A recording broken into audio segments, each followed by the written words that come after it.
Welcome to Samba Samba. Enjoy the video. You start by preparing the workspace so the AI can act. Install and open Roblox Studio, sign in. Then enable AI scripter and plugins or beta features. This gives you the tool. Once done, create a simple test place with one part and add a script object. This is your sandbox. Make sure filtering and API services are accessible so generated code runs. Now select the script and open the AI scripter panel. You're ready for the first prompt and quick iteration. You craft prompts that tell the AI exactly what to produce and why. Start with 1 to 3 sentences describing inputs, outputs, and context. Include expected edge cases. Then ask for inline comments and safety checks. This helps maintainable code.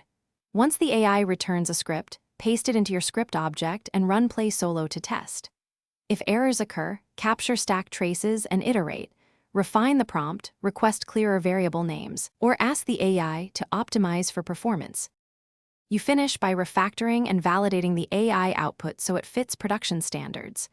Replace globals with local scripts or remote events as needed. Add error handling and logging.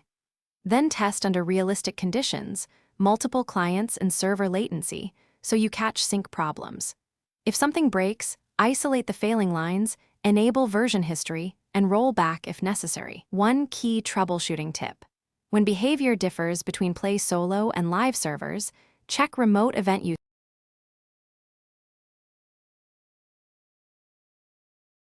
Thanks for watching. Consider subscribing if we helped you.